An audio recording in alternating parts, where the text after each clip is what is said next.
Elwell? I am Rodney Elwell. Do you wish to see me? Pickett. I beg your pardon. Sarah Pickett. Quite so, your name. In any case, I'm late for They class. said for me to come right away.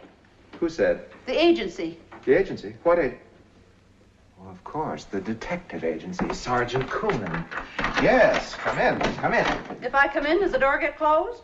Naturally. Then I don't come in. Why not? You know why not. You're grown up. My dear Mrs. Pickett. Miss Pickett. And don't butter me up. I have conducted my affairs behind closed doors for 20 years. Not with me. You overestimate both of us. Have it your way.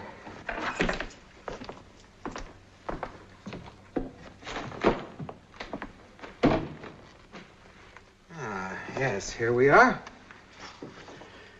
You are Rebecca Pickett, is that correct? Sarah Pickett. Quite so. Sarah. Rebecca Pickett is my grandma. Was your grandma? She still is. She's 103. Interesting. She's a liar. Possibly? 108 if she's a day. Probably. Miss Sarah Pickett, you were engaged some 15 years ago by one Noah Praetorius as his housekeeper? That's right. Where? Goose Creek, where I come from. Goose Creek. Goose Creek is a little village way downstate, is it not? Way back in the hills. And at that time, what was the profession of this Praetorius? He was a doc. A doc?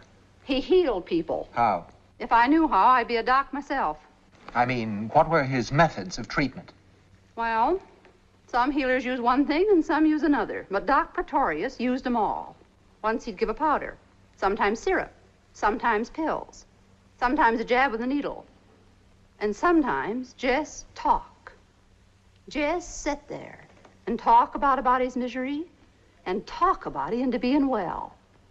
Like working a miracle. Huh? A miracle worker, too, eh? Well, if my grandma isn't a miracle, what is? Your grandma? 4 times she lay down to die, and 4 times he talked her up on her feet. Told her she was going to live forever. Looks like he was right. Doc, healer, miracle worker, possible hypnotist. Check on narcotics administered. Now, Miss Pickett, are you completely certain that this man's name was Noah Praetorius? Would I make up a name like that? And is this Doc Praetorius by whom you were employed the same man as the famous Dr. Praetorius of this university and this city? Doc Praetorius was already as famous as you can get back in Goose Creek. He had people coming from miles around. But is he now the famous Dr. Praetorius? When you say doctor, do you mean school doctor, out of books? That is precisely what I mean. Can't say. For my part, I wouldn't get caught dead in a room with one of them. Miss Pickett, I am a school doctor out of books. That's one reason why the door is open. This man. Is he the healer? The miracle worker? Is this Doc Praetorius? That's him. Only he looked younger 15 years ago. We all did. Not me. We come now, Miss Pickett, to the most important subject of all. What can you tell me about a man named Shunderson? Who did you say? Shunderson. Hello? It's Hoskins, Professor Elwell. Well, in case perhaps, Professor Elwell, you'd forgotten, the class is still waiting. Oh, yes, Professor, of course. No, not at all. It's just that, well, Dr. Praetorius is also waiting to see you. Dr. Praetorius? To see me? Well, he'll have to wait, too. But not for long, eh, Miss Pickett? What's the matter with you? What's in this for me, Professor Elwell? I thought that Sergeant Cronyn had made it quite clear. He said you wanted some information from me, but also that you were going to give me a job. That's right. What kind of a job?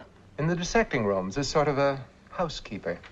What I want to know is, will the job be worth it? Will the job be worth what, Miss Pickett?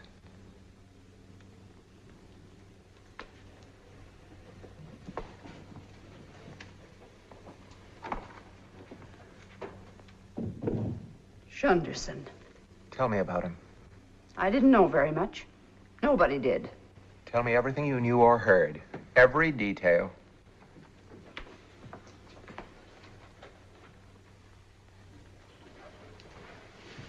You're a professor, and it's hard to make you understand anything that ain't in a book. Well, most of what goes on in the world ain't in a book. Spare me your philosophy. What about Shunderson? To begin with, we used to call him the Bat. Did it ever occur to you, Shunderson, that skeletons always laugh? Now, why? Why should a man die and then laugh for the rest of eternity?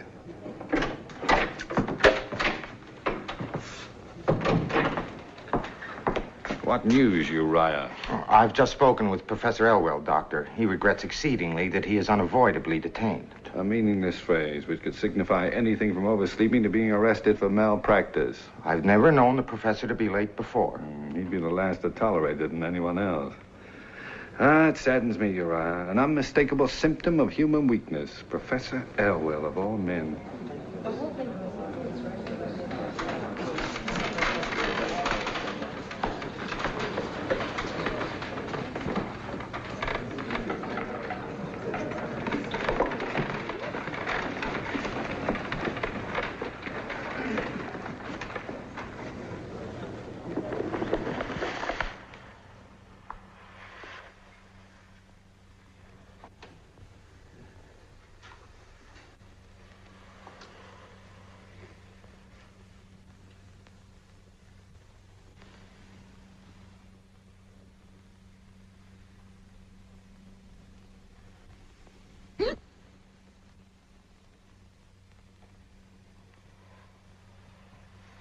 Have you your notebooks ready?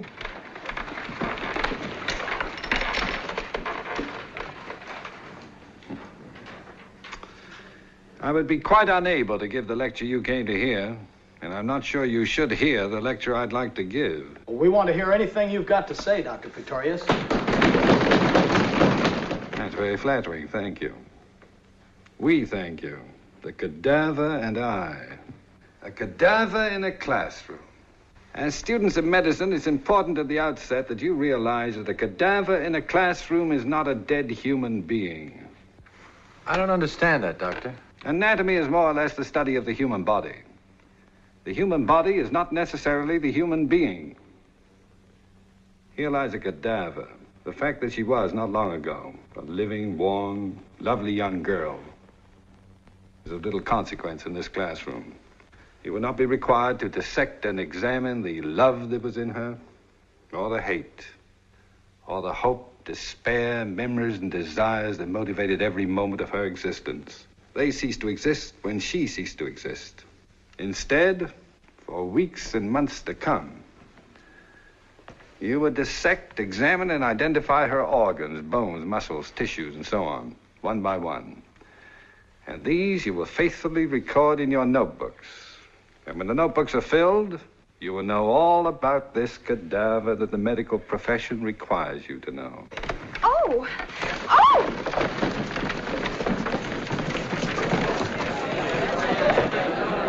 Get back. Get back. Don't touch her. Quiet down. Quiet down. The Super Cubs Cuts would know better than to crowd like this. Back up. Have you any idea why you fainted? Have you ever fainted before? How do you feel? Silly. I think you better tell a doctor about this. There may be a reason. Can you get up now? Good. Perhaps you better go somewhere and relax. You go with her. And you know, if you insist upon studying anatomy, I suggest you do not sit on the aisle. Have a candy. Thank you.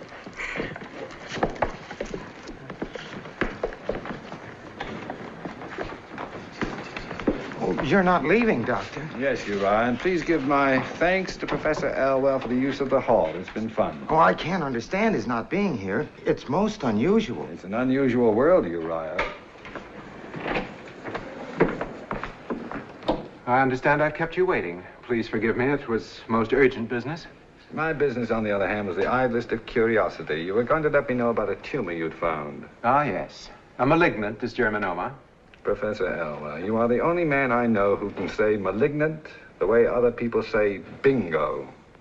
A malignant dysgerminoma. Good day, Professor Elwell. Good day.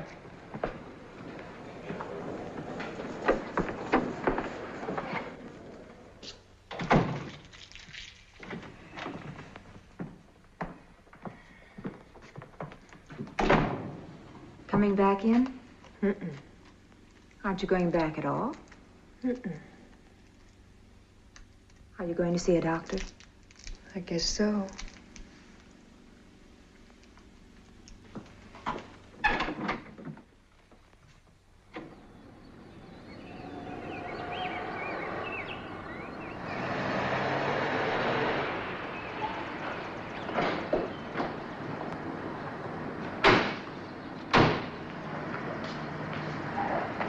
Good morning, Dr. Praetorius. Good morning.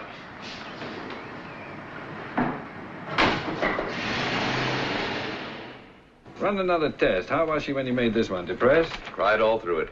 Well, when you run it again, call me. We'll have a laugh through the next one. See what happens with a different set of emotional factors. Well, if you like.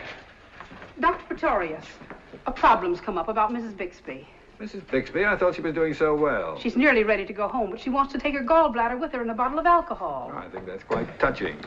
Let her have it. Dr. Praetorius, you know we don't keep gallbladders lying about once they've been removed. Mrs. Pegler, it's highly unlikely that Mrs. Bixby would recognize her own, so why don't you just give her any old gallbladder and make her happy? Doctor, unless all of the patients are served breakfast at the same time, I cannot operate the kitchen with our present personnel. Then hire more people to work in the kitchen. But it is common practice in Miss hospitals. Fillmore, in my clinic, no patient shall be wakened from a health-giving sleep and forced to eat breakfast at a time which pleases the culinary union. But in the interest of good economy. Bad therapy is never good economy. If you must economize, do it in the doctor's dining room. And I will not have all the patients bathed at the stroke of a gong for the convenience of the nurses. One of the reasons for my founding this clinic is a firm conviction that patients are sick people, not inmates. Of course, Dr. Praetorius.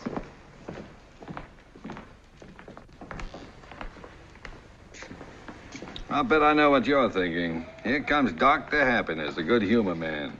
If he tries to cheer me up, so help me, I'll hit him with an ice bag, right? Wrong. Not that I blame you. One of the few pleasures of being sick is the right to feel good and miserable, and don't let any doctor tell you differently. I was thinking, it's not much fun when you get to be old. Oh, it's even less fun if you don't get to be old. I want to die. You'd like that, wouldn't you? Just lie around in a coffin all day with nothing to do. How was last night? Just fine, Doctor. Well, if we have another good night tonight, maybe tomorrow morning we'll go back into surgery and take another look. Doctor, does it hurt when you die? Not a bit. Where'd you get that idea? They tell me there's so much pain. Oh. Did anyone who actually died ever tell you that? Of course not. Well, there you see. All this silly gossip about dying. You know, I nearly died once. When I was a kid. The doctors gave me up for lost. The nerve of some doctors giving people up for lost as though they'd found them in the first place. Anyway, I was dying, and I was in a coma. You know how it felt? No, how? It was winter at the time. And I felt as if I was flying very slowly in a sled high up in the sky. And the world below was covered in snow and ice and bitter cold. But I was warm and cozy in the back of the sled, wrapped in an ermine blanket. And then I came out of the coma. I came back to life. How'd you feel? Awful. I had a splitting headache and I vomited for 3 days. I've never felt as good being alive as I did when I was dying. You certainly make dying a pleasure, Dr. Praetorius. Well, we'll keep that our little secret, shall we? I wouldn't want that to get around.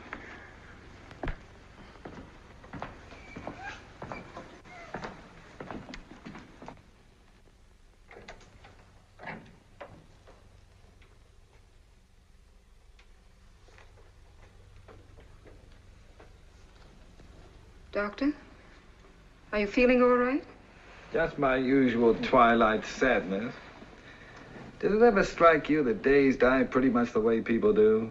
Fighting for every last minute of light before they give up to the dark. You think about the strangest things, Doctor. It's my unbalanced diet. Who's waiting?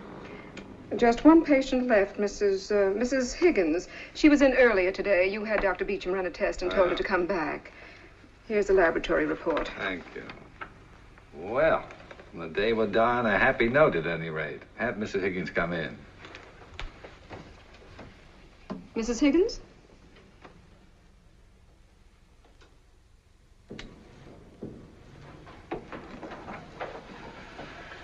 Pardon me for getting up. It's the only exercise I take. Sit down, won't you?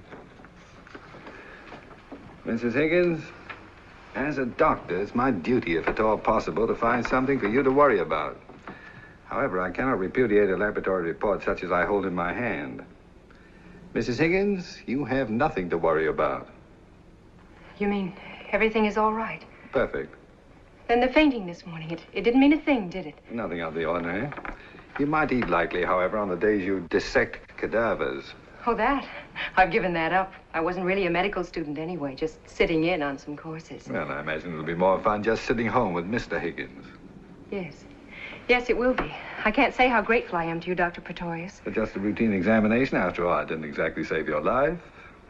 Thank you anyway. Not at all. Now, Mrs. Higgins, don't forget to have Miss James give you another appointment in about a month. In about a month? To see you? Of course, if you can afford it, it might be preferable to have a regular obstetrician. In that case, there are several I'd be pleased to recommend. But didn't you say that I had nothing to worry about? That everything was all right? It couldn't be any better, Mrs. Higgins. You're pregnant. Are you sure? I mean, couldn't there be some mistake?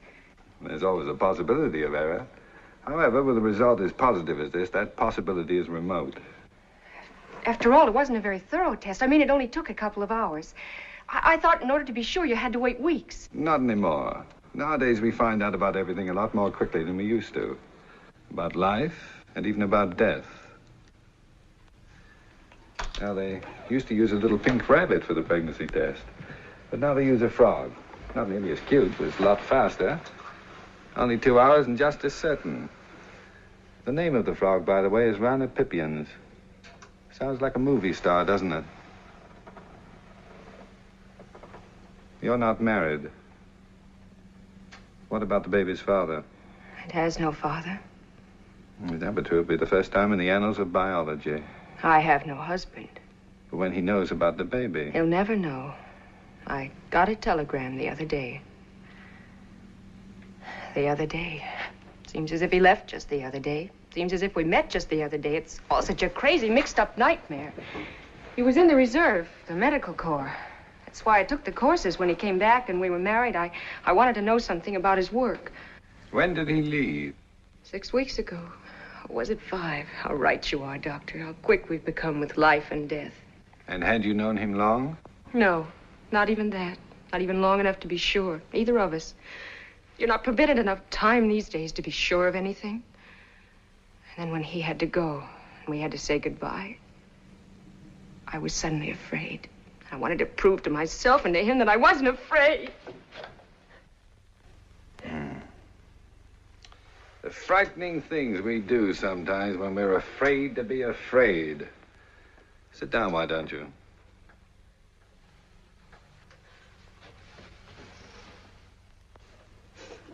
What are you afraid of now? I'm not. Then stop behaving as if fear was something to be ashamed of. Stop being such a pompous know-it-all. You don't even know what I'm crying about. Do you? Yes. Miss Higgins. I can't call you Miss Higgins. What's your first name? Deborah. Blow your nose. There's tissue in the top drawer. No, here. Well, I can't speak with as much assurance as I usually do because you just called me a pompous know-it-all. I'm sorry. Don't be. I do get pompous. But I'm really not a know-it-all. As a matter of fact, right now I'm confused. By what? Well, it seems to me that if you were crying because of the father of your baby, the time for you to cry would have been when you thought you weren't pregnant. Not now that you know you are. Isn't that so? So, he isn't the reason. No, he isn't. And were you crying because you're afraid for yourself? Afraid of what people will say? No. You sure? Society has a strict set of rules about that sort of thing. The bylaws of our social corporation. You violated Section A, Article 1. That can bring heavy penalties up to and including expulsion. You really think I'm a coward, don't you? Are you? No. Which brings us to the party of the third part, the baby. Were you crying because of the baby? You can't say there won't be time enough for you to love your baby. And if you're a good mother, to have it love you. It is the baby you're afraid of. In a way. Don't you want it? Of course I do, but I can't have it. I just can't have it. Why not? Why not, Deborah? You couldn't understand. I could try.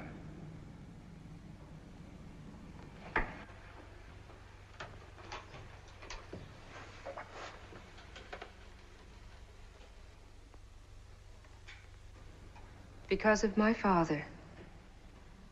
You can never tell about fathers. They can be suddenly understanding at the most unexpected times. He's the most understanding and most gentle man in the world. Well, then? I'm all he's got. If he knew about this, it would kill him.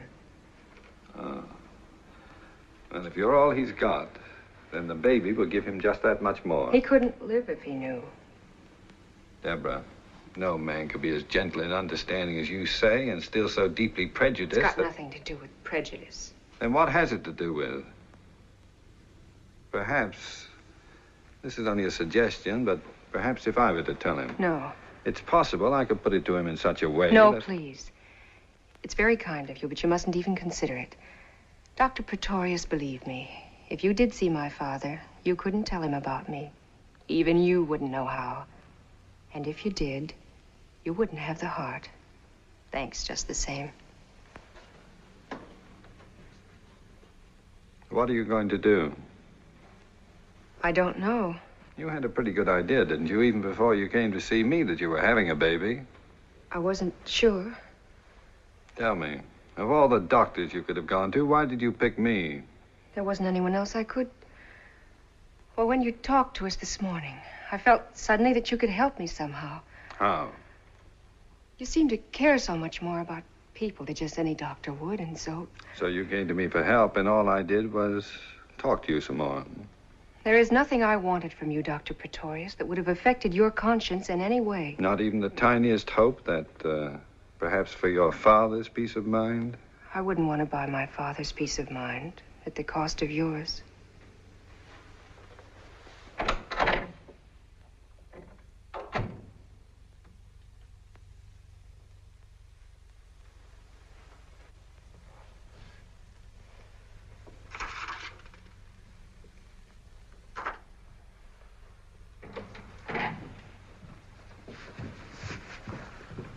Did Miss Higgins make another appointment? Miss Higgins? Sorry, I meant Mrs. Higgins, of course. No, Doctor. She left without saying a word. Sometimes, Shunderson, it seems to me that half the women who come in here want babies they can't have, and that the other half... She's old enough to know what she's doing, and to take what's coming to her. I never want to hear you say anything as idiotic and heartless as that again. But, Doctor, For one thing, you're a nurse, and for another, you're a woman. I'm ashamed of both of you.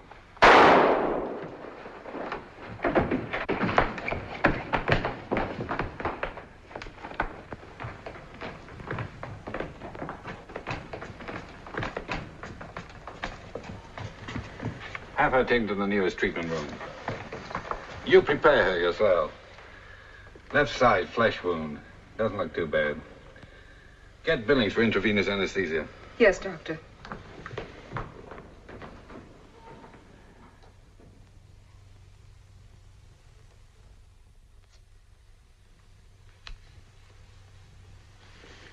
Thank you, Billings. Yes, Doctor. Shall I have her taken to the ward, Doctor? Yes, and get some blankets, please.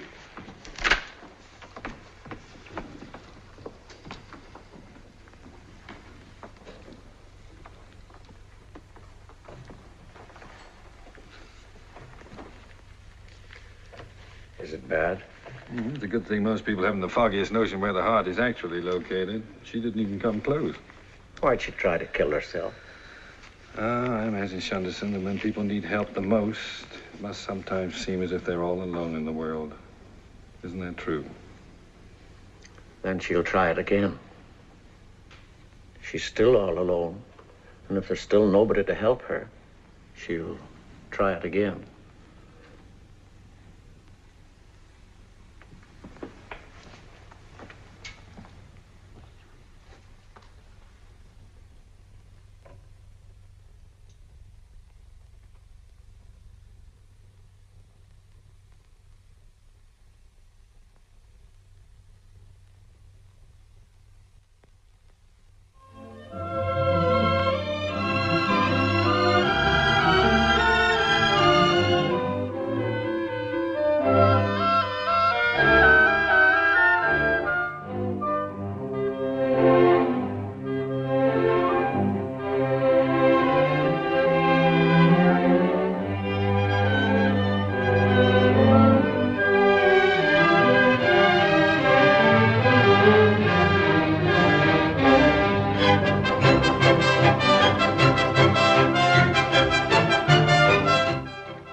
So into the mixed chorus. How are they coming along? Just fine, Dr. Praetorius. They're ready to start with you any time now. Good. The sooner the better. Set the first full rehearsal for next week. Well, tonight, for the first time, your attack was not pre-medical. The horns did not sound as if they'd been sterilized. The second fiddle still pull a little. You're still inclined to regard the strings as catgut for sewing rather than for playing. And as for the gentleman on the third bull fiddle, Professor Barker, is there any reason why you, Professor Barker, who live so intimately with millions of neutrons and know them all by name, cannot maintain a simple beat on a bull fiddle? Are you referring to me? I do not mean to impugn your academic standing, of course. My dear Dr. Praetorius, I would willingly entrust the life of my sister to your skill as a gynecologist, but I would not let you conduct my 3-year-old nephew to the bathroom. The point is that I am the conductor of this orchestra, that you pay no attention to me. I do pay attention. Very well. We shall see. Start at letter B, please, Professor Barker. Just your part alone. It's going to sound a little silly. After all, the bass viol is not a solo instrument. On the contrary, for one, Serge Koussevitzky has concertized as a virtuoso of the bass viol. Look who's talking about Koussevitzky. Ready?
Tell me, Professor, do the neutrons bombard the electrons, or do the electrons do it to the neutrons?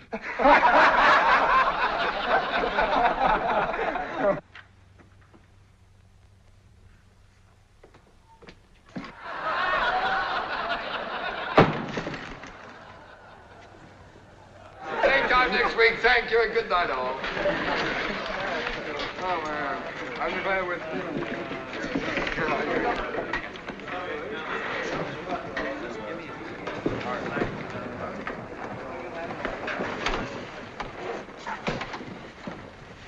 You drive my car home. I'll ride with Professor Barker. Or leave the Canuck first and the rest on the kitchen table. I'll cook them. I don't want you to wait up.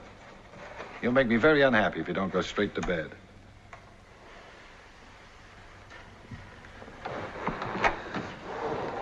He gets up before I do and won't go to bed till I'm asleep. I keep forgetting he can't stand these long hours anymore. Noah, there's something I want to talk to you about. Here and now? Well, it's fresh on my mind. Just for a minute. Sit down.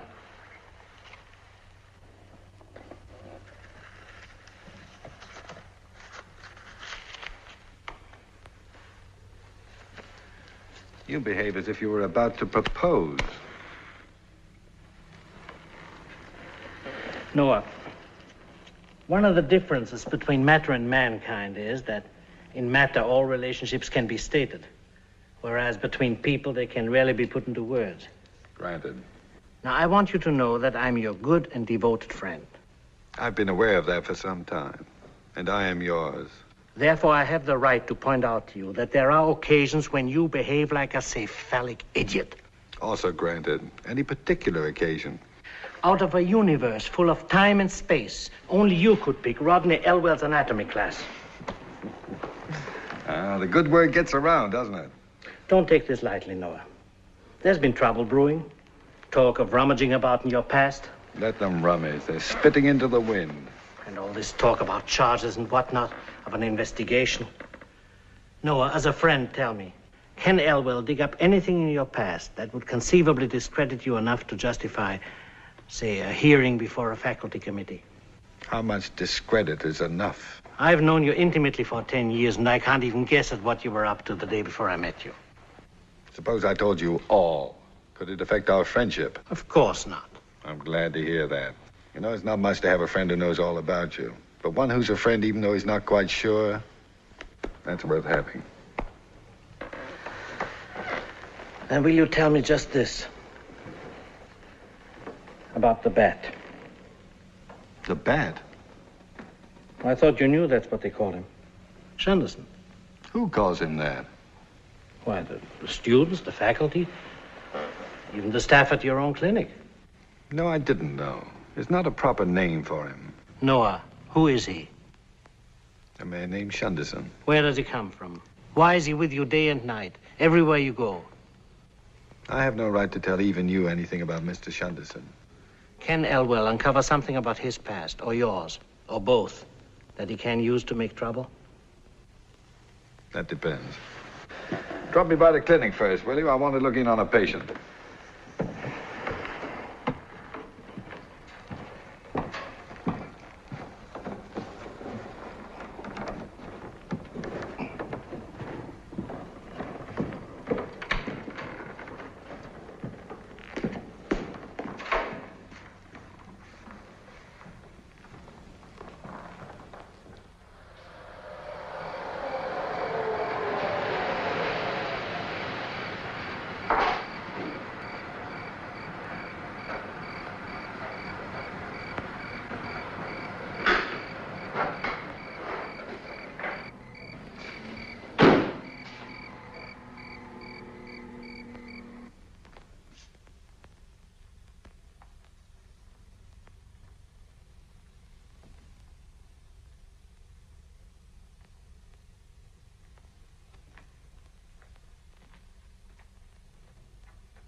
Don't turn the light on, please.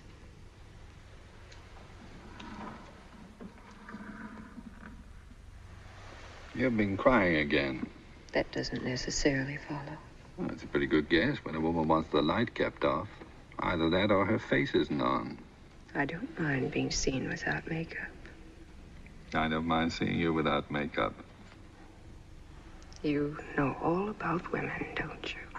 Not nearly enough. I don't mean just as a doctor. Not even as a doctor.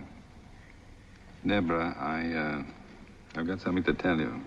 And as a pompous know-it-all... I didn't mean that even when I said it. As a pompous know-it-all, it isn't going to be easy. But do you remember the remote possibility that I thought could never occur? About the frog being wrong? Well, the frog wasn't wrong. But you got the wrong frog. It seems the possibility of a laboratory assistant making a mistake is not remote at all. I don't understand. 2 tests were being run at the same time. One had a positive result, and the other negative. Through unforgivable negligence, your report read positive when it should have read negative. Then I'm not having a baby after all. You're not having a baby after all. Sleep well. You've got nothing to worry about. That's what you think. Now what are you crying about? It's just awful. What is? To think I had to go and tell you all about myself and what I did. Now it turns out I didn't really have to. Well, Well, it did you good to have someone to tell it to. But not to you. Why not?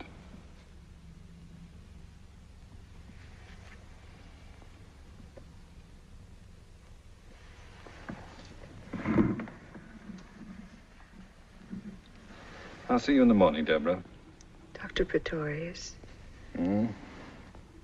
are all your patients women? Almost.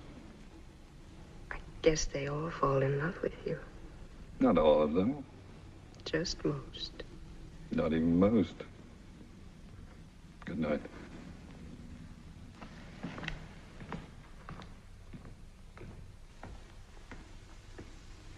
What a mess.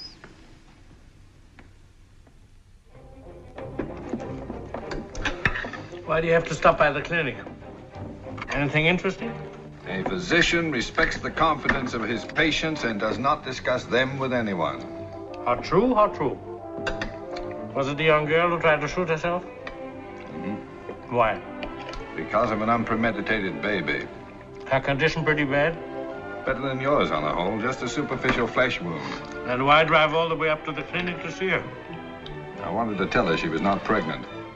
Lost the baby, huh? Was it shock or when she fell? She's as pregnant now as she ever was. And why in the name of good sense tell her that she isn't? Pregnancy, my dear boy, is not a state of the mind. Here, get me some of McAllister. 2 reasons. One, to get her a good night's sleep. And the second, to keep her from trying it again until I can find her father and talk with him. What has her father got to do with it? Well, she has an unshakable conviction that the knowledge of what she has done will kill her. You intend to talk him into clicking his heels with joy over the situation? I intend to convince him either to be compassionate about it or to convince her that her father will survive her disgrace and that her chief responsibility is to the baby. Noah. Yeah? Has it ever occurred to you, aside from certain medical considerations, that most of this is none of your business? Thanks. No?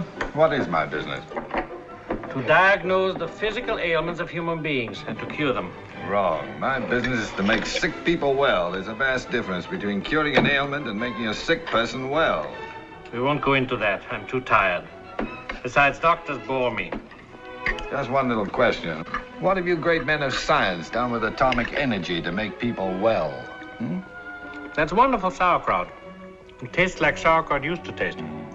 There's a German woman who makes it in a barrel. I'll send you some. More beer? Yes, please. Sauerkraut belongs in a barrel, not a can. Our American mania for sterile packages has removed the flavor from most of our foods. Butter is no longer sold out of wooden tubs, and a whole generation thinks butter tastes like paper. There was never a perfume like an old-time grocery store. Now they smell like drugstores. They don't even smell like drugstores anymore. You country doctors live romantic lives. Just think, it might be quintuplets. This time in the morning is usually heartburn or loneliness. Hello? Dr. Praetorius? Dr. Praetorius, one of our patients is missing. Miss Higgins. That's it, Deborah Higgins. It must have been in the last hour, Doctor. Miss Myers said Miss Higgins was sleeping when she made her rounds about an hour ago. We've searched the grounds. Doctor, I just can't imagine how she got out. I can tell you exactly how she got out. By walking down the corridor and out the front door, just as I did a couple of hours ago. No, don't notify the police. I'll take care of it in the morning. Keep looking, of course. And let me know if you find her. Good night.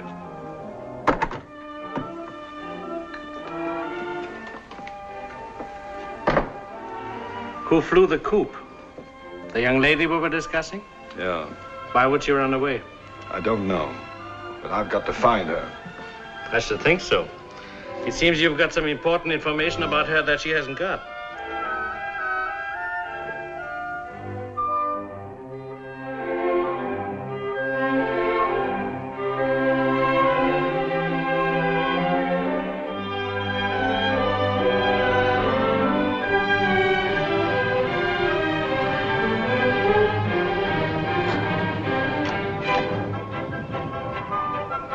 You'd better wait in the car while I ask.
I wondered what Beelzebub was barking at. Beelzebub.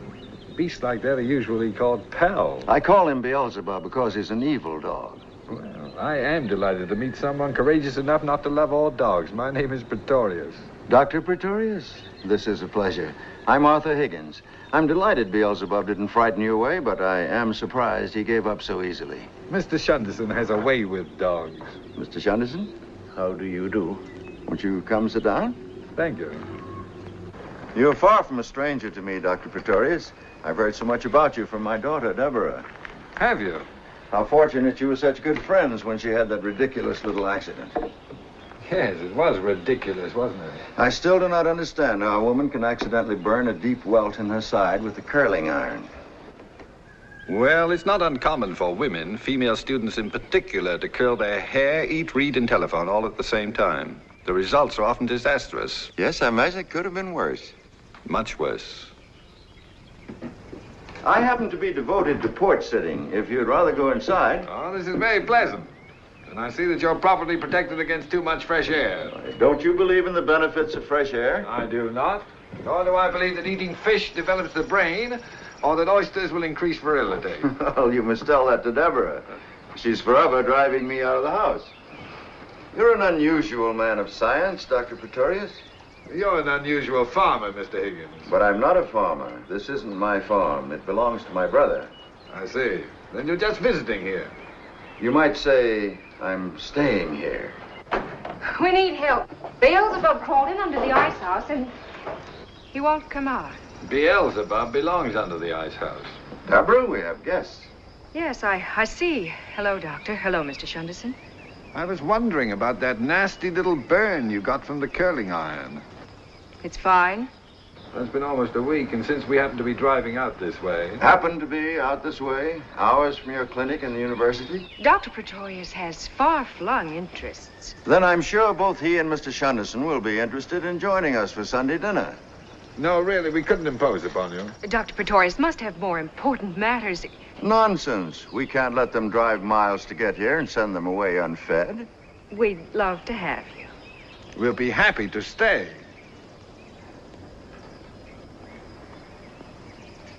I'll tell Bella. Have you been here long? Your father and I have just been getting acquainted. Dr. Praetorius has a way of knowing people very well, very quickly. He's entitled to as much time as he wants. After all, you've told me so much about him. Father, I'm not at all sure that it's good for you to be out of doors. There is nothing healthier than fresh air. You said something about telling Bella? I haven't the slightest intention of leaving here. Bella! It seems also that Deborah has told me a great deal about you, Mr. Higgins. There wasn't much to know, was there? The number of accomplishments in my life, Doctor, is one. Deborah. Quite an accomplishment. If you don't mind, I'd rather not be discussed this intimately on the front porch. On the front porch, you're in a test tube. It is obvious that you're going to be discussed. So why do you insist upon remaining where you're not wanted? Well, why should you want to discuss me? There's nothing to discuss, is there? Deborah, Dr. Praetorius has not driven this great distance to see Beelzebub or to inquire whether you're being more careful with your curling iron. It's quite apparent that he's come to talk with me. Now, go and tell Bella there will be 2 extra for dinner. Somebody yelled for me? Yes, Bella. These 2 gentlemen are staying for dinner. Mr. John know about it? There's plenty of food. Mr. John better know about it. I'll tell him. He's doing his books now, and he don't like to be disturbed. I'll tell him when he's finished, Bella. Well, I'll put 2 plates on anyway. You left the peas half done. I'll be right in. I would like to help. Oh, Mr. Shunderson. Really, it isn't necessary. Don't let him. It's a good idea. He'll be of great help.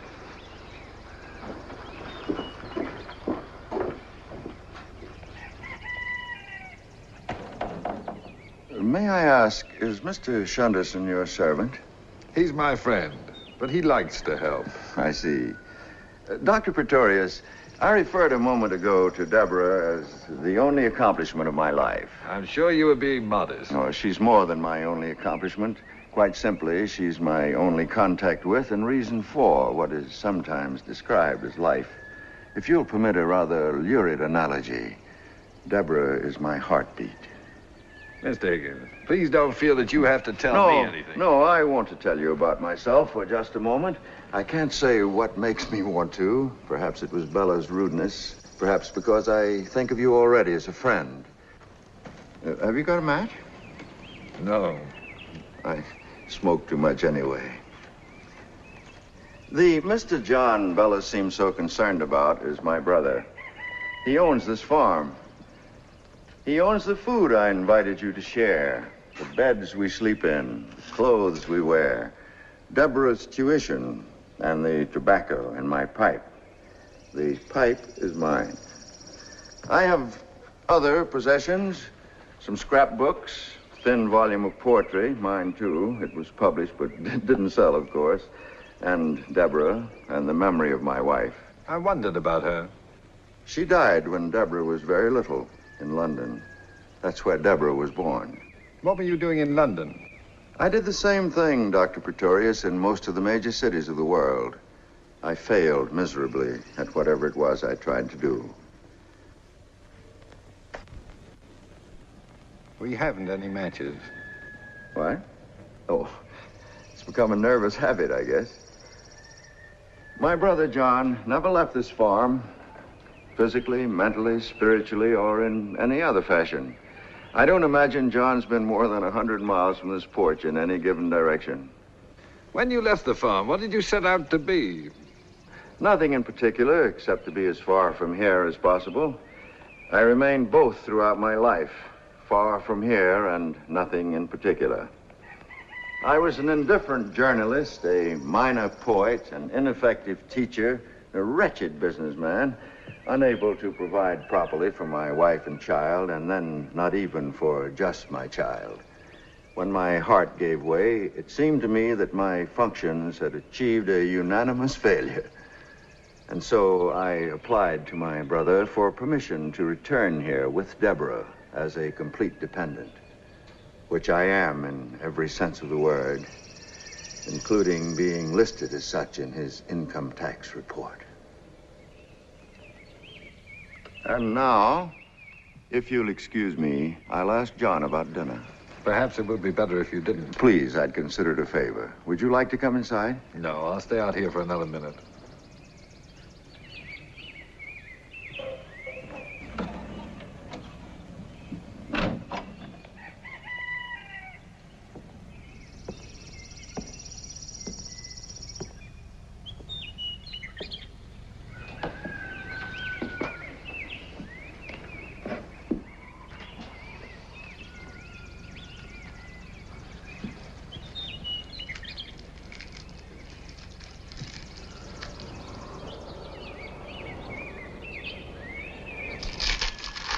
I thought you were helping in the kitchen.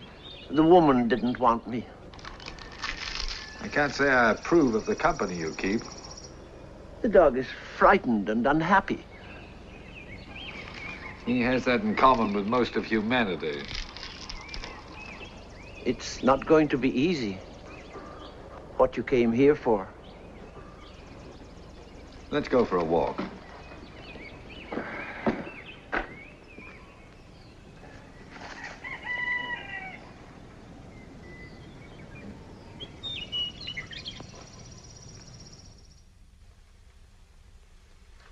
Sunday ain't Sunday without chicken. Two things I guess I did every Sunday of my life. Go to church and eat chicken. Don't you ever eat chicken on a weekday? Only on Sundays. But if you like chicken so much, why don't you eat it more often? Because I only eat it on Sundays. Uncle John lives according to a very strict schedule. Two things I live by, the good book and the calendar. I got a day's work to do every day in the year. I take care of my work, and the good book takes care of me. Then you do the same thing every day of every year, is that it? Just like the cows and horses and vegetables. That's right. That's what the good Lord and old Mother Nature put us here for, to do the job they set out for us. Oh. Well, I can't speak for the good Lord, of course, but I know a little about old Mother Nature. If old Mother Nature had her way, there wouldn't be a human being alive. How do you mean that? I mean, among other things, that old Mother Nature tries to destroy us periodically by means of pestilence, disease, and disaster. That's why the human race has been at war with old Mother Nature ever since it became the human race. What do you mean, became the human race? Is that what you teach? No, and I'm not really a teacher. That merely happens to be my opinion. You make a lot of money? John, really, I don't think you... I don't mind telling him. Yes, Mr. Higgins, I make a lot of money as a doctor. But then I'm one of the few fortunate ones. I'll say. We got one here in town, works night and day. Hasn't got a red cent.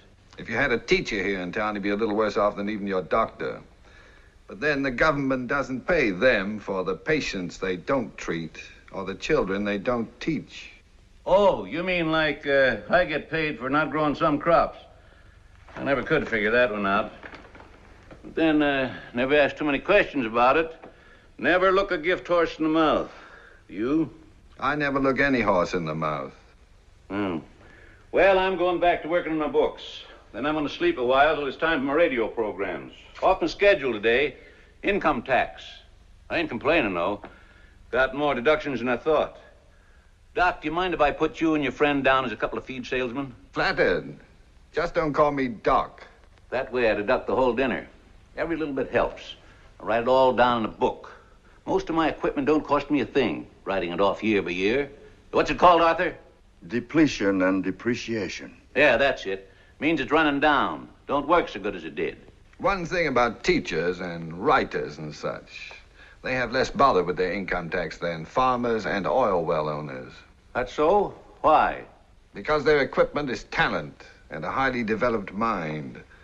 And when they run down and don't work so good as they did, the depletion and depreciation can't be written off their income tax. See what I mean? What's so smart about them? Don't play the radio loud while I'm sleeping, Arthur. No, John.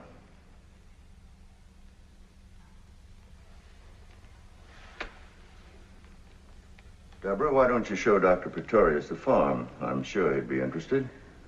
Just a lot of depletion and depreciation, that's all. That's it, before it's all written off. I'll get a sweater and meet you outside.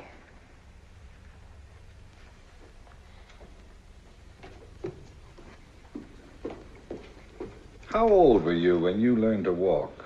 I did pretty well by the time I was 4. When did you leave the farm? I was 16. It couldn't have taken you 12 years to make up your mind. You enjoy music, Mr. Shenderson? More than anything.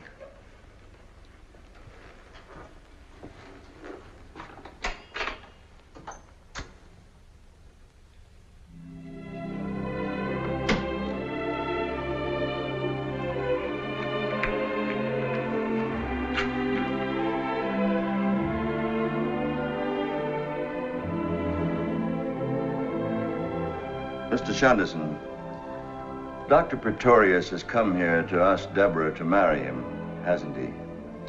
I wouldn't be surprised.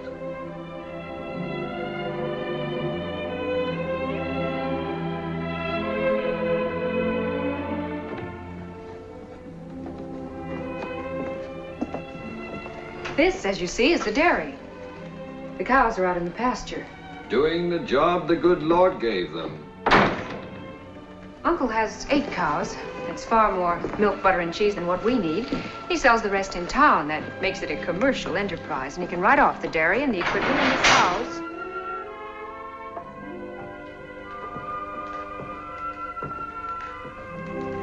I think I like the dairy best of all. It's certainly spotless, isn't it? The Board of Health is very strict about that. Where'd you hide Bella when they come around? Under the ice house? Down here. This room is for the separator and things. I'd stay out of there if I were you. You might get caught in a room with a dead end.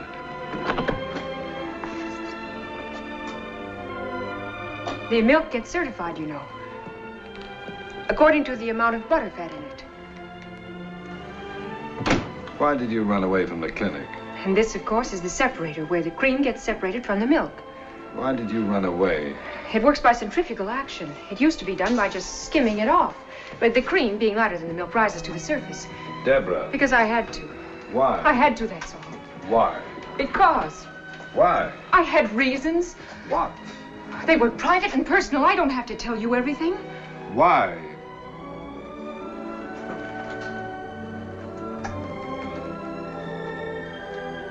I'm in love with you.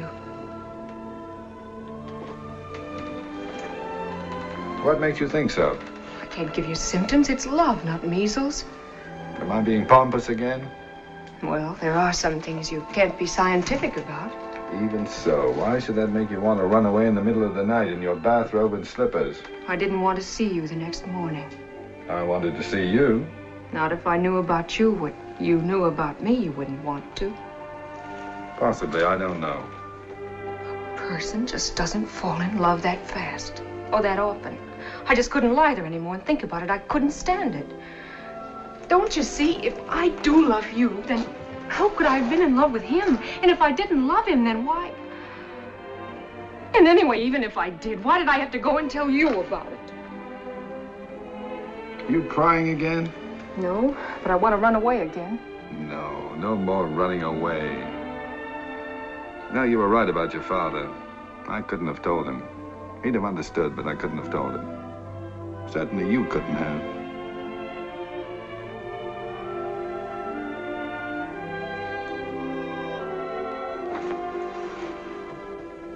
Now you tell me something.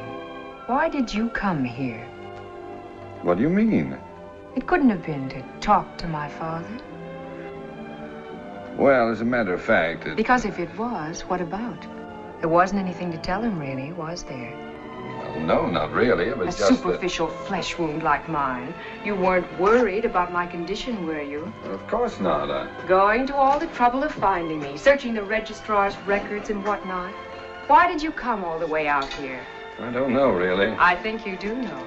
What's your first name? I can't go on calling you Dr. Pretorius.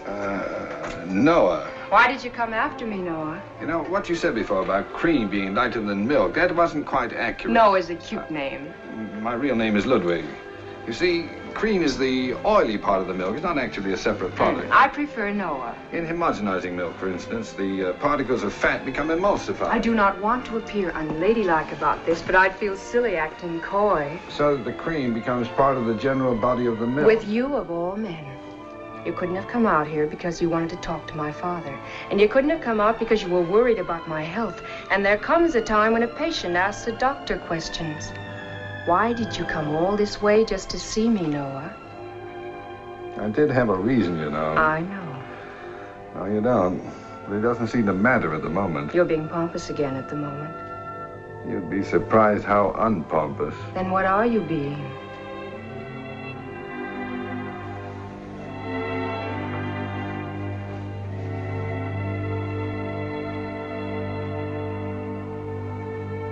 Well, things do have a way of happening, don't they? Old Mother Nature. Old Mother Nature knows best.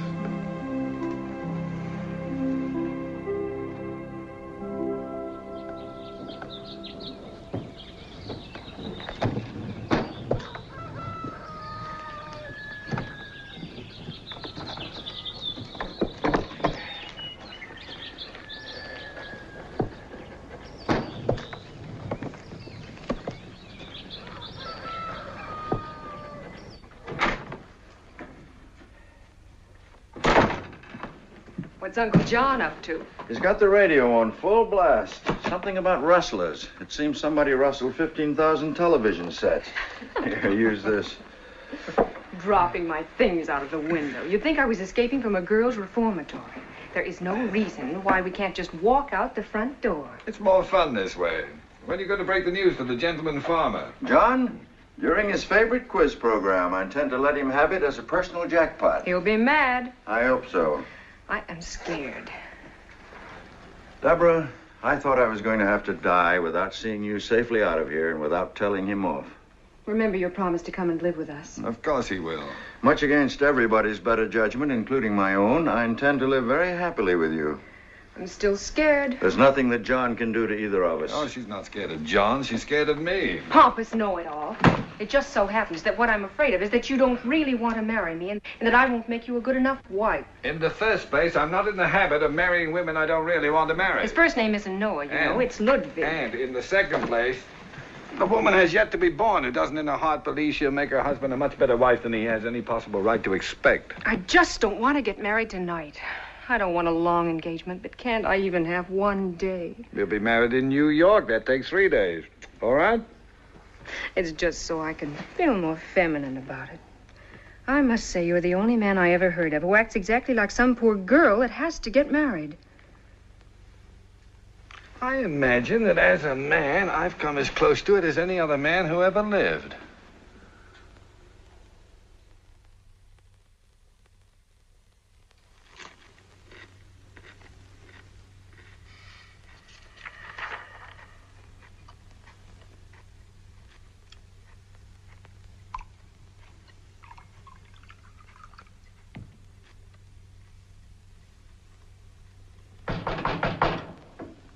Come in. I got it, Professor. Sergeant Cronyn. I got your man.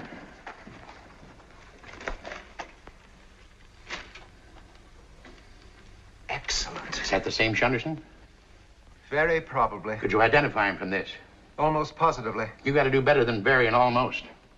My dear man, this newspaper appeared in 1917. The photograph is 34 years old at least. The identification may not be entirely positive, but it satisfies me. We got to be sure.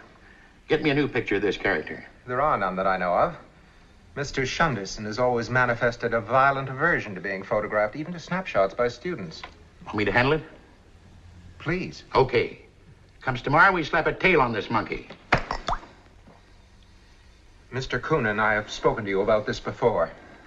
I must be able to understand you. Oh.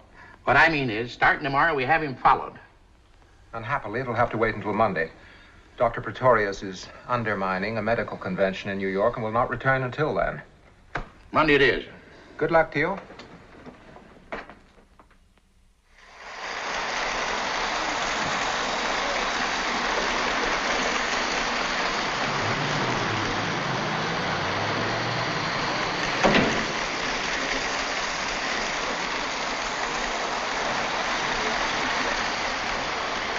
May I be of service to you, madam? Yes, you may. I want to buy an electric train outfit. Very fancy and very elaborate. It's for a birthday. Oh, I'm sure we can find something nice. May I ask how old is the boy? 41. He'll be 42 tomorrow.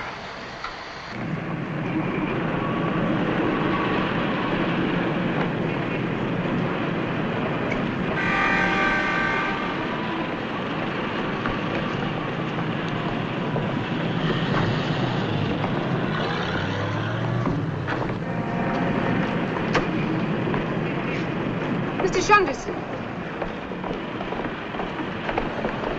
Is anything the matter? No, I thought I saw a friend. Well, if you'd like to go. No, it doesn't matter. Then would you help me with the trains? We've got more equipment than the Union Pacific. Sure.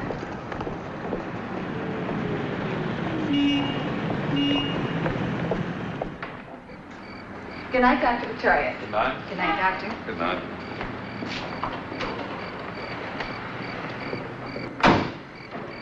I think you should know. Someone took my picture today. Give me one to wear in a locket around my neck. It wasn't that kind. He ran away after he took it. I see. Perhaps it would be better if I went away, too. No. You've made a great career. You have a home now, a wife, responsibilities. No.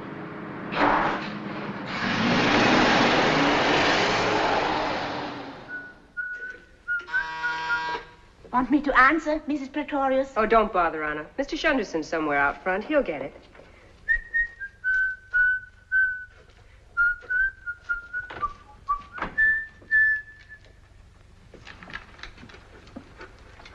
Professor Elwell from the university. At this time of day? What about? He's come to see Dr. Praetorius in very urgent business. Shall I call him? Certainly not. Dr. Praetorius is not to be disturbed. I'll talk to Professor Elwell.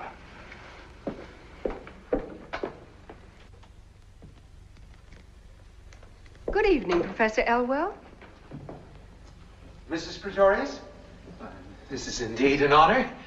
I'd heard, of course, of Dr. Praetorius's marriage, but until now I had no knowledge of the extent to which he was to be complimented upon his exquisite taste. Thank you, Professor. How sweet of you to come all this way just to say those nice things. Won't you sit down? Thank you. No, my business is with Dr. Praetorius. A most urgent and confidential matter. And I have no wish to intrude for long upon what seems to be a festive occasion. His birthday.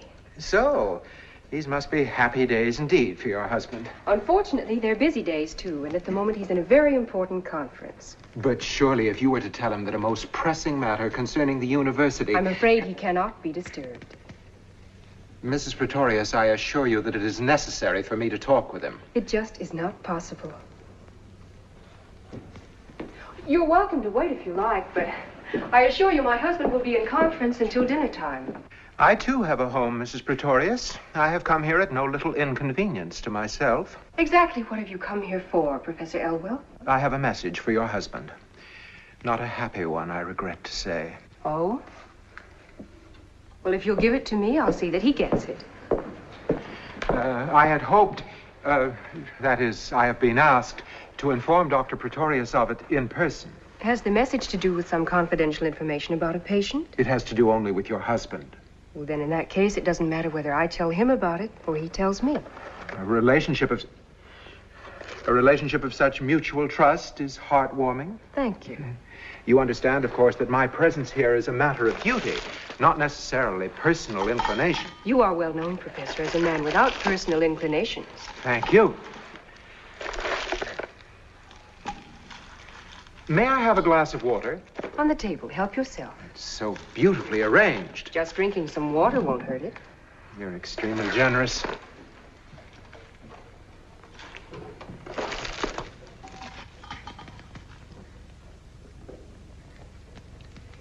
Mrs. Praetorius, there have been for some time now persistent, but obviously unreliable, rumors about your husband.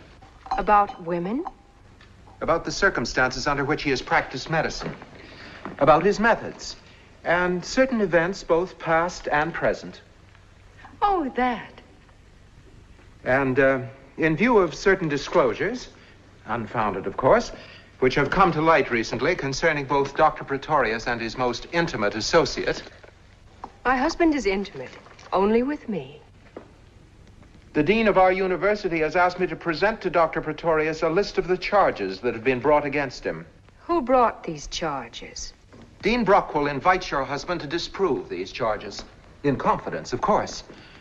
Should your husband be unwilling to accept this offer of a private hearing, then the dean will have no recourse other than to summon Dr. Praetorius before a faculty committee for an open discussion of the charges in question.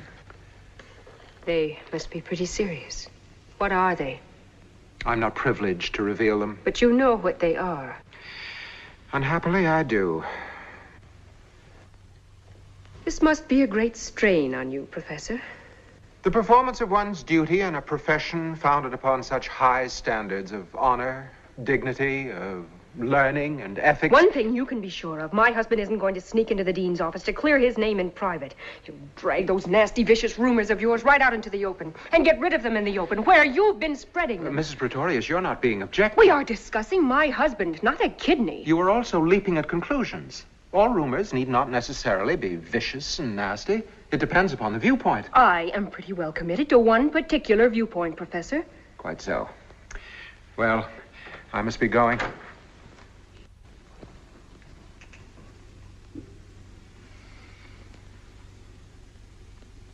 I admire your courage and faith. Most women would be perhaps apprehensive. Most women are not married to my husband. True. Whatever he did for good and sufficient reason, even if it turns out he murdered somebody.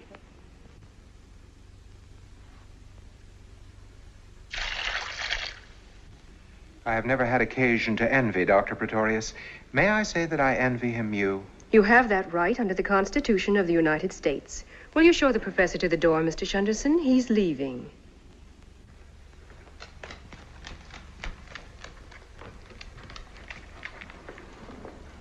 Thank you for your hospitality. Drop in any time.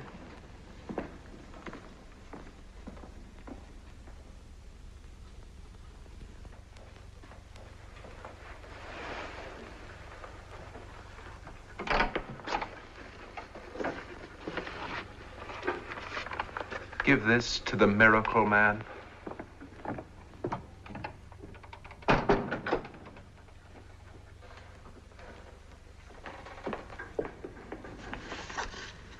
I'll take it to him.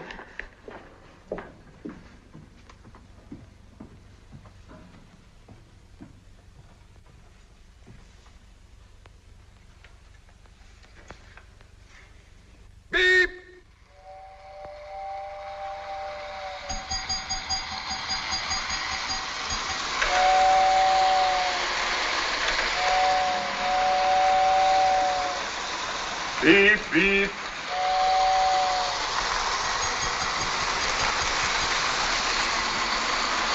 Beep, beep, beep.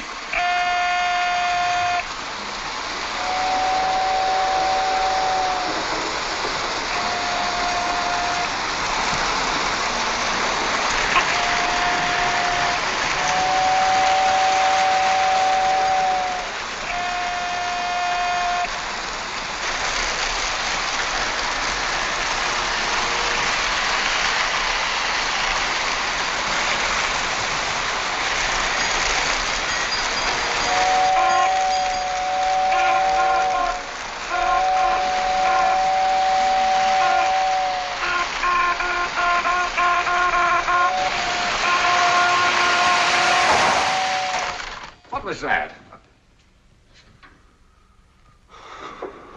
Darling. Professor Lionel Barker. What happened? What happened?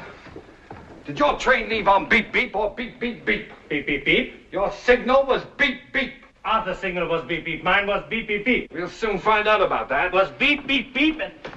What a bloody mess. And whose fault is it, my fine atomic friend? You can't go around smashing everything you see. You know everything isn't atoms. Yes, it is. Not for smashing it isn't. Not in my house and not my train. Deborah, get out of the way before Professor Barker smashes you. He's on a smashing bed.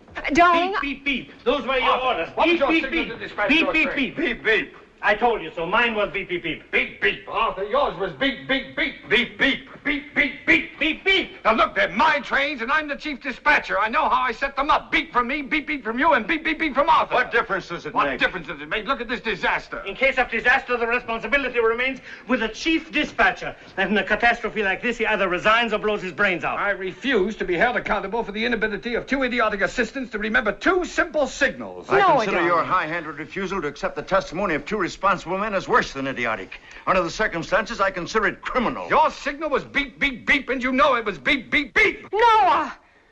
Deborah, I leave it to you, but remember you're Deborah, my wife. I am your father. Deborah, and I'm not a related to you by blood or marriage. These trains were supposed to leave these various rooms at various times. Following routes on these tracks, and they returned to the room box. They suited. He began to issue...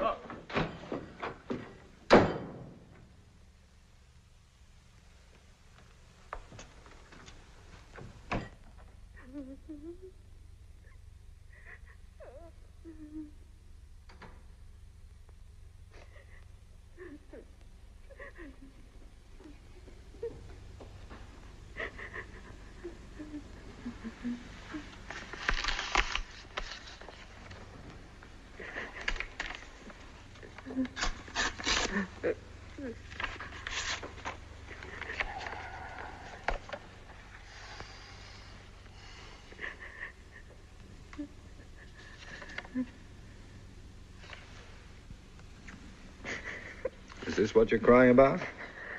Then what? It's just that I love you so much. And I went and put all those candles on that cake when you're really only 9 years old. According to this document, I am not the picture of childish innocence you imagine me to be. Do you want to read it? No. Do you want me to tell you about it? Not if you think you shouldn't. Not if you think you shouldn't. Is a phrase used exclusively by women who assume a man's guilt without having the guts to come out and say so. Nothing could be less important to me than this whole business of rumors and charges against you. That's my girl. Just a minute.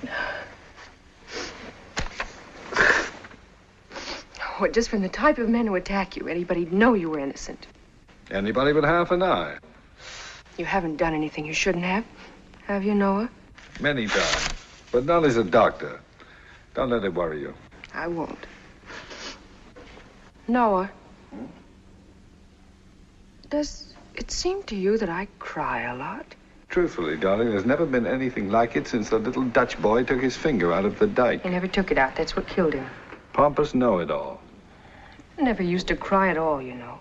Oh, if I bump my head, something like that. But now the least little thing that happens, I start to bawl. Why do you suppose it is? Why do you suppose it is?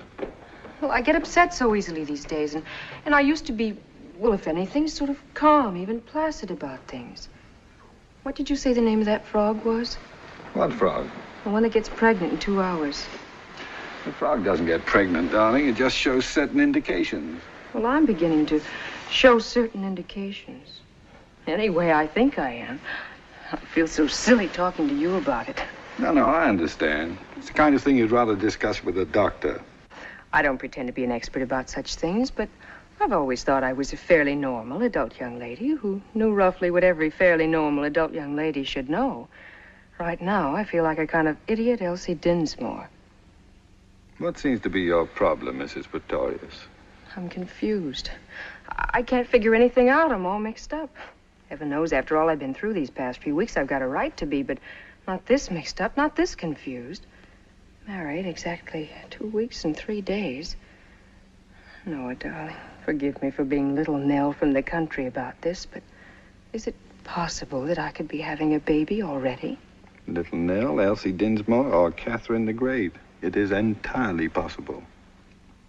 Well, if it's possible, then you should be the first to know. It is also probable. Do you mind? Comes the dawn, I'll stand on that windowsill and crow. Comes the dawn next December, you'll be walking the floor with it. Next September. December, dear. September. Now you're getting mixed up. This is April. December. September. My dear Dr. Praetorius, unless they've changed the rules about how long it takes, or unless there's a new way to count, I make it December. Oh, there's nothing wrong with the way you're counting. You're just not starting back far enough. Well, how can I possibly start any farther back than... No. Oh, no.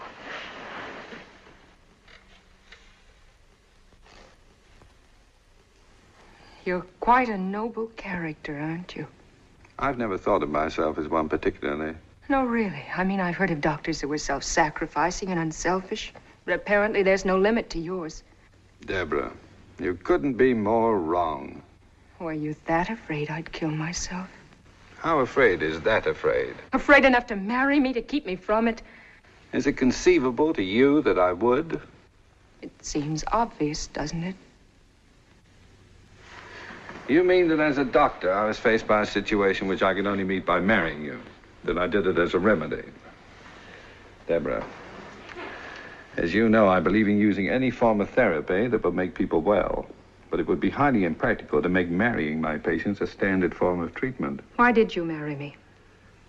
Because I was in love with you. Is that why you came to the farm? To ask me to marry you? No. Not consciously, at any rate. Let's not mess with the unconscious right now. We've got enough conscious trouble to worry about. You fell in love all of a sudden, didn't you? All of a sudden. I'm still falling. Let me know when you hit bottom. Anytime within the next 30 or 40 years. You came to the farm because you knew I was pregnant. And then you met my father and my uncle. And you understood why I tried to kill myself. But by that time, you were all mixed up in it because you told me that silly lie about the wrong frog. And I was so obviously in love with you. It was all over me like a tattoo. And so, with no possible way out for anybody, all of a sudden you fell in love with me, and that solved everything. And everybody lived happily ever after.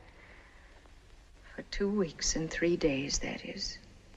Until I found out that my baby isn't going to be yours. Funny. This calls for tears, and I haven't got any. I take it all back about my being normal and adult and lady. What makes you think it isn't going to be my baby? Because it isn't. Because its father is someone you never even knew. Someone I can't even remember as well as I should. All of which, however true, has nothing to do with our baby. His interest in this world will begin as it does with all babies, when suddenly, through no fault of his own, he is rudely deprived of a warm, secure, and well-fed existence, which he has every reason to believe will go on forever, and finds himself upside down in the air, being smacked on the backside. Are you going to love him? Of course I am. So am I, and we'll keep him warm, and we'll feed him and make him feel secure again. And give him brothers to play with. All boys, eh? Now, it's time you stopped thinking about yourself and started thinking about my baby. No. If you really suddenly fell in love with me. No if. Why? I couldn't say why. Haven't you ever wondered? Falling as fast as I am, I don't have time. A man as exact as you with a reason for everything. And I'll find it. Any time in the next 30 or 40 years, I'll start wondering. I won't be doing much else, it looks like, except wondering. About you and me, about you and the baby, me and my fine character. Are you feeling sorry for yourself? I'm feeling sorry for you. Don't be. I love you. Be that. Forgive me. Shut up. Love me.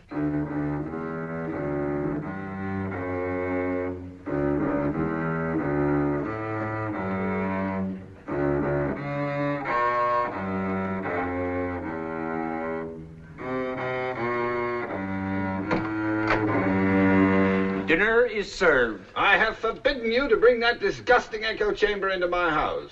As your friend, it is my duty. Am I not the master in my own house? To provide for your wife some contact with a world of sensitivity of which you have no knowledge. Here, here. A happy birthday to you. Happy birthday to you. Happy birthday, dear Noah. Happy birthday to you.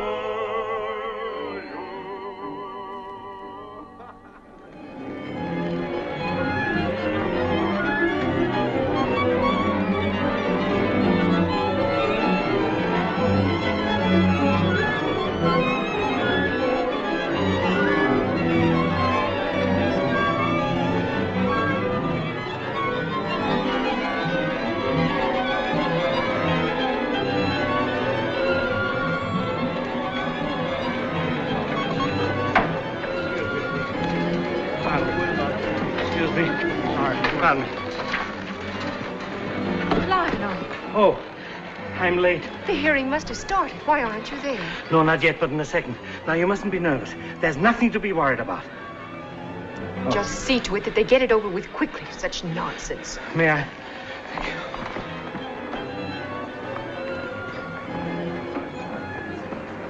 How dare they hold their silly investigation the same night as the concert? It's unforgivable. It may be worse. From what I hear, Professor Elwell and his gang insisted upon it.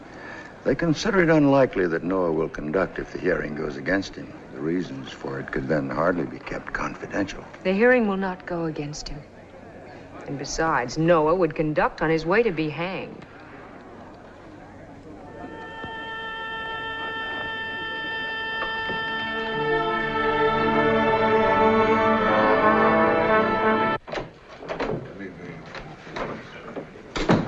Terribly sorry, gentlemen. It was unavoidable.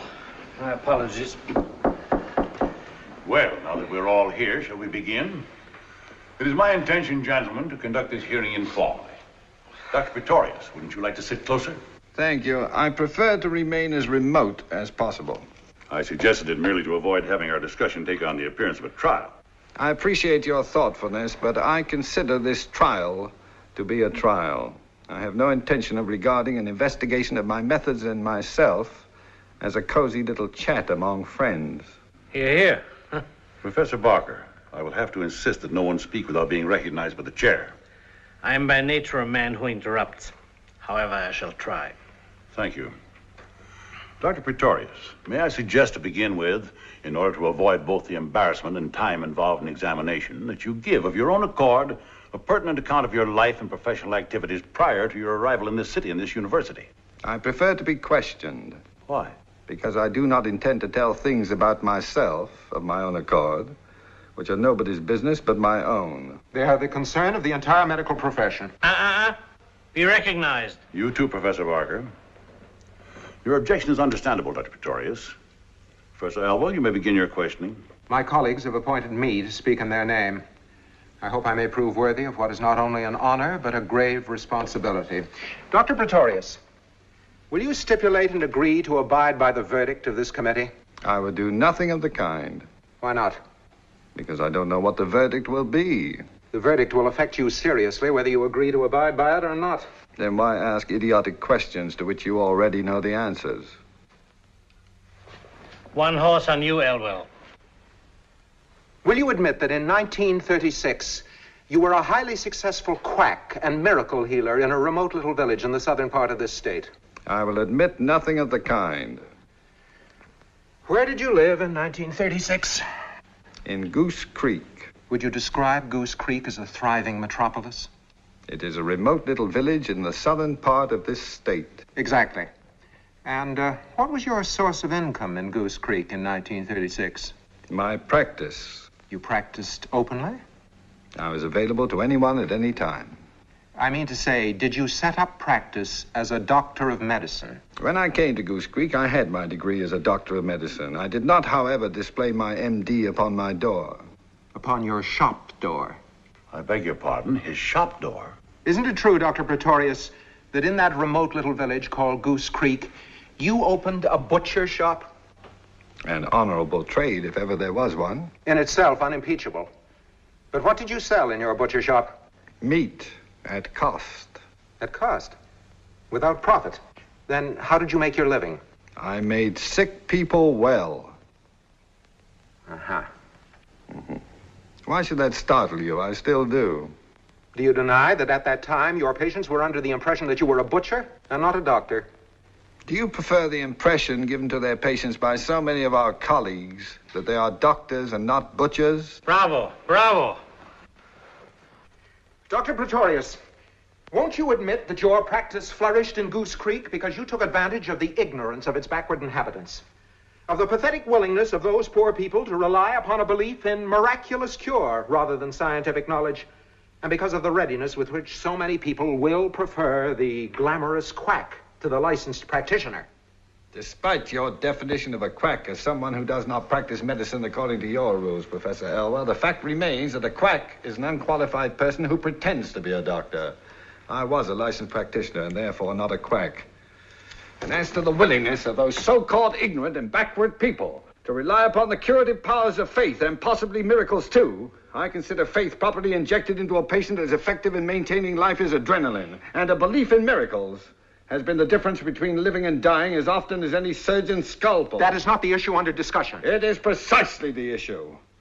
Whether the practice of medicine should become more and more intimately involved with the human beings it treats, or whether it's to go on in this present way of becoming more and more a thing of pills, serums, and knives, until eventually we shall undoubtedly evolve an electronic doctor. The issue at hand is quite simply that you amassed a fortune by treating sick people who believed that you were a miracle-working butcher. I could not have amassed that fortune unless I had made an enormous number of sick people well. All this folderol, as I see it, has got nothing to do with the ethics and honor of our profession. It has everything to do with envy of one man's genius for healing the sick, of his use of remedies you can't prescribe by in bottles or apply with a knife. Call Praetorius a psychiatrist, high priest, voodoo, medicine man, witch doctor, anything you like. But don't investigate him, gentlemen. Learn from him. Professor Barker, it was understood you would not interrupt. I'm sorry. You can strike my remarks from the record. I'm sure you all agree with me anyway, so why don't we call this whole silly thing off and start the concert?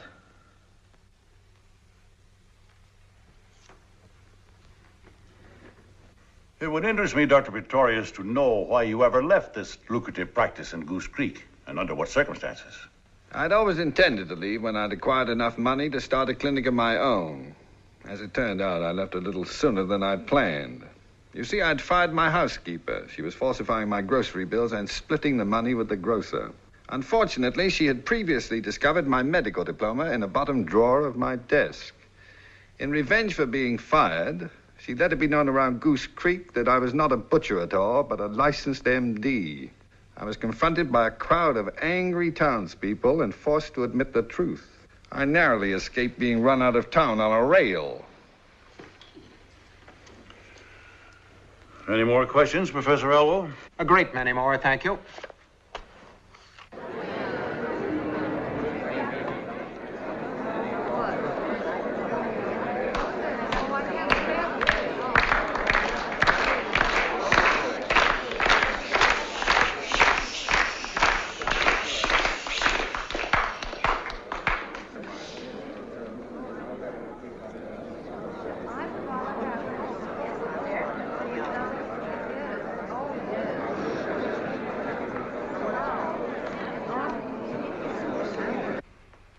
Professor Barker, May I point out that these monkey shines are seriously delaying the concert of our student orchestra? Our concern here is the future good and welfare of our students as doctors of medicine, not as troubadours. Were you recognized? Professor Barker, we're all concerned about the delay of the concert. The fact that this hearing conflicts with it is a most unfortunate coincidence. You don't believe that any more than I do. Continue, Professor Elwell.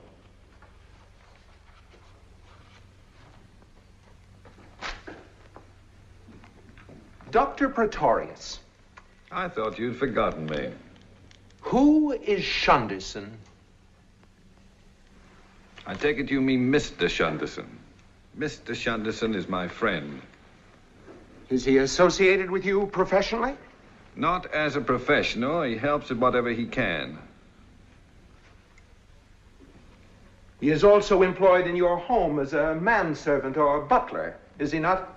I do not employ him at all. He works at whatever he pleases, where he pleases, and when. He is never very far from your side, or for long, it seems. Rarely.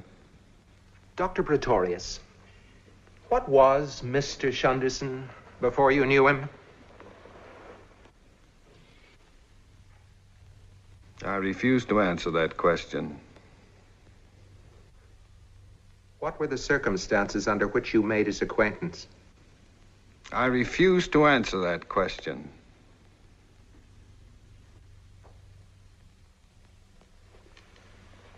You have always evidenced a remarkable tolerance for this strange and mysterious man. His qualifications have been questioned. His blundering and slow-wittedness have caused complaint, and yet you have protected him at all times to the fullest extent of your authority. His qualifications concern no one but me, since his responsibility is to no one but me. As to his so-called blundering and so-called slow-wittedness, perhaps I overlooked them because I know the reason for them. And is the reason of so delicate a nature that you cannot divulge it even here? I have no right to divulge it anywhere. May I suggest to you then, Dr. Praetorius, that your refusal to divulge it is not out of loyalty to Mr. Shunderson, but is due to some unsavory and dishonorable coercion upon you, because the reason, which has been so delicately characterized here, has to do simply with Mr. Shunderson having been a convicted murderer.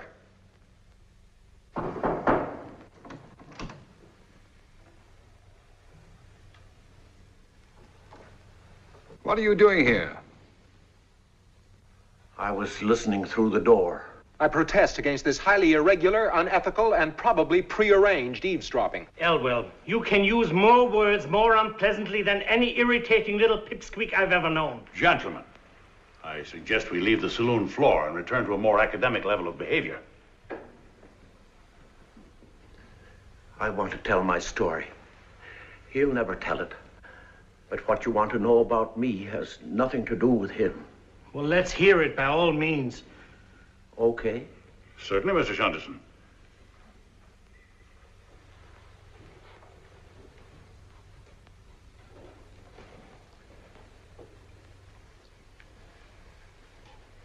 Okay.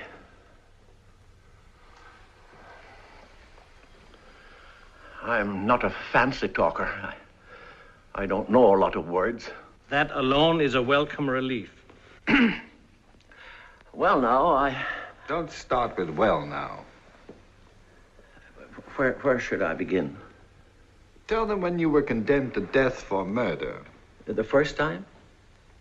Of course. Well, the first time was in Canada in 1917. It was Christmas. It wasn't a very Merry Christmas. Don't editorialize, just tell the facts. I had a sweetheart and a friend. We were very close, the three of us. We went everywhere together. Well, this one time we went mountain climbing. My sweetheart couldn't climb very high, so she stayed behind at a hotel while my friend and I went on. We didn't get very far before we started to argue. I don't remember what about. We always argued, as friends do. But this time he hit me with a rock. So I hit him with one. Not too much detail. Anyway, we had a bloody fight, and he ran away. So I went back to my sweetheart. She was waiting in the lobby of the hotel. She didn't even say hello. She took one look at the blood on my clothes and saw that I was alone and started to scream, "Murderer, murderer." That was how I found out that my sweetheart and my friend were sweethearts. Who saw to it that you were arrested and charged with murder? Oh, my sweetheart, of course. Her testimony and the blood on my clothes were enough. I was found guilty of murdering my friend, and I was condemned to death. But because nobody could produce the corpse of my friend, living or dead, my sentence was commuted to 15 years at hard labor. And was the corpse of your friend never found? I found it myself. After I served out my full 15 years at hard labor, I found it accidentally. I was walking past a restaurant in Toronto. I happened to look in the window, and there was the corpse of my friend sitting at a table eating a bowl of soup. I think it was pea soup. Immaterial and irrelevant. Well, I went in and spoke to my friend in a very friendly fashion. I asked him very nicely where he had been for 15 years and why he never admitted that I didn't kill him. His answer, gentlemen, was unsatisfactory. So I hit him in the face with the bowl of soup. Then I hit him with a chair. Somebody called a policeman. The policeman had a club. I took the club away from him, and it was with the policeman's club I finished up on my friend. I tried to explain to the policeman that if I was committing a crime, it was a crime for which I had already paid the penalty. He arrested me anyway. You were released, of course. No, I was tried for his murder again and sentenced to death again. But how could you be tried twice for the murder of the same man? The prosecutor insisted that this was not the same murder. The first time, no dead body was produced as evidence. Well, the prosecutor was very fair about it. He was willing to admit that my first conviction was probably a miscarriage of justice, but even though the first jury made a mistake, he said I didn't have the right to commit a murder just to correct that mistake. He demanded the death penalty, and I was condemned to death. But this time you were pardoned. No, this time they didn't even commute my sentence. You see, the fact that I killed my friend with a policeman's club made it a very serious crime. Then, will you tell us, Mr. Shunderson, how did you manage to escape? I didn't escape. Well, what happened to get you out of it? Nothing. I was executed. Executed? This is absurd. It was on the morning of the 29th of February, 1932. A leap year. It was a gray and rainy morning. The hangman put the noose around my neck. And then we had to wait because some official forgot his glasses. They held an umbrella over me so I wouldn't get wet. And then the official's glasses came. He read something. The minister prayed. I closed my eyes and thought of my mother. The floor went out from under me, and that was that. I must protest against this fantastic and childish assault upon our intelligence. You be quiet. Then what happened? The next thing I felt was a finger with a rubber glove on it. It was in my mouth, pressing down on my tongue. I bit it, and somebody yelled.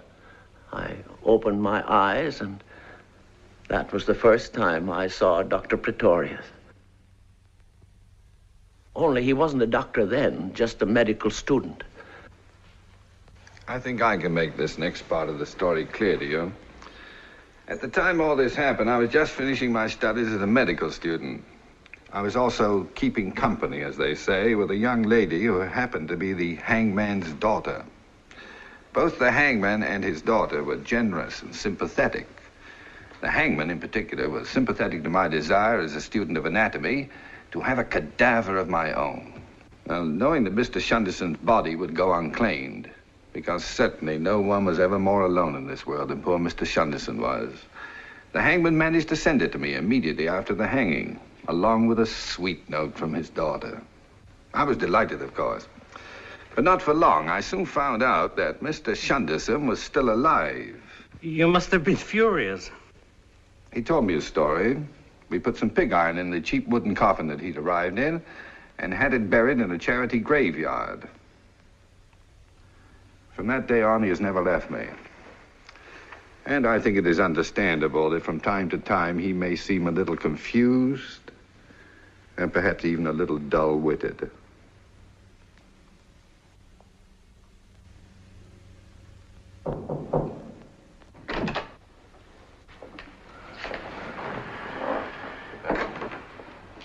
I don't mean to intrude too much, gentlemen, but I'm sure that by now you must have made up your minds. Deborah, a wife simply does not come barging into a room when her husband is being investigated. After all, if he's innocent, he's late for the concert. And if he isn't, well, he'd better start conducting anyway, because he may have to earn his living at it. I am of the opinion the hearing is at an end. Do you agree, Professor Elwell?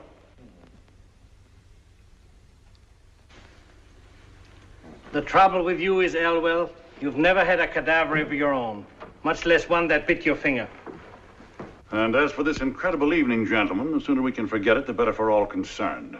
And I think we've held up the concert far too long.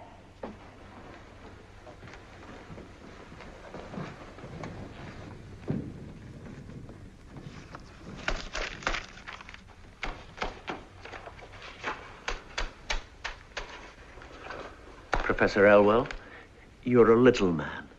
It's not that you're short, you're little in the mind and in the heart. Tonight you tried to make a man little whose boots you couldn't touch if you stood on tiptoe on top of the highest mountain in the world. And as it turned out, you're even littler than you were before.